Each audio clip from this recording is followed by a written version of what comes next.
Γεια σας, είμαι πάλι εδώ. Θέλω να κάνω μια αφιέρωση. Δεν ξέρω τώρα. Τον είχα από χτες βράδυ στο μυαλό μου. Μισό λεπτό γιατί κάνει ζέστη. Γιάννη, τι φωνάρα.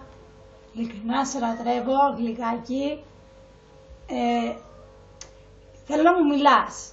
Μην πας και μου γράφεις μονάχα ότι και καλά αυτό. Μια μόνο λέξη. Μίλα μου συνέχεια, μίλα και στο chat, μην τρέπεσαι. Εγώ δεν είμαι μπαμπούλιας. Με βλέπεις κιόλας. Σε λατρεύω πολύ, να το ξέρεις πάντως.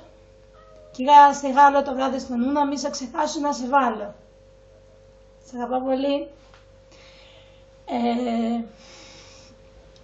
Θέλω να δείξω κάτι στην Αφροδίτη, επειδή τη στόταξα, επειδή δεν μπορώ να τα βγάλω φωτογραφία, γκρινιάζουνε. Τα έχω εδώ δίπλα μου. Περιμένετε μισό.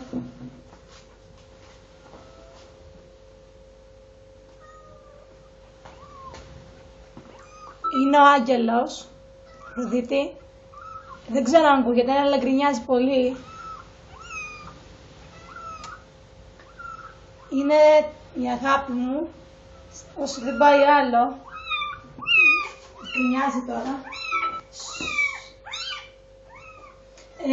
Με έχουν καταφάει τα γατιά αυτά. Τι να πω, δηλαδή μια βλακεία. Με ρώταγε η Στέλλα. Περιμένετε μισό λεπτό. Γιατί μου έπεσε το τετράδι.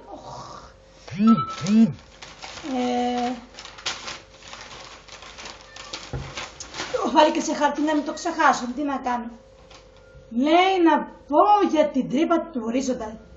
Ποια είναι αυτή. Δεν ξέρω. Τι χρωμαβρακή φοράω.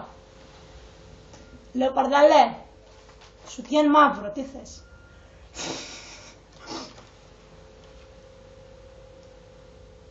Ειλικρινά. Την πρωτεύουσα του Σουλεϊμανίδας. Δεν ξέρω. Ποια είναι αυτή. Γύριξε μου μια βοήθεια, γιατί δεν ξέρω.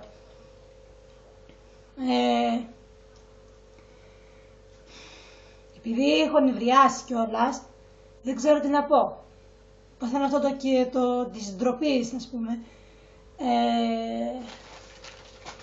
Δεν ξέρω αν...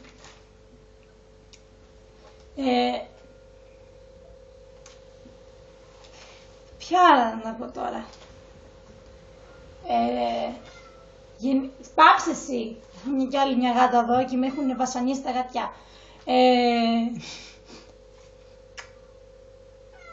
Αφροδίτη, πιστεύω να σ' αρέσει το γατί μου. Δεν ξέρω αν σ' αρέσει, γιατί είναι γκρινιάρης, δεν βαστιέται. Με βλέπετε με ένα χαρτί στο χέρι. Είναι ζέστη εδώ. Δεν μένω πλέον στο πάνω σπίτι. Μένουν οι γονείς μου, εγώ μένω στο κάτω γιατί δεν μπορώ άλλο την γκρίνια.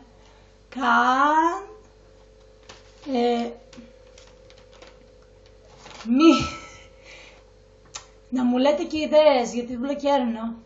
Please, please, please. Τι άλλο να πω τώρα, το μπλοκάρει.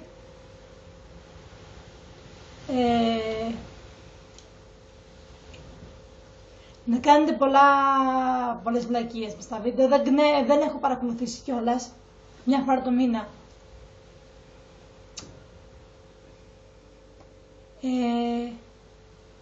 Αυτά. Γεια σας.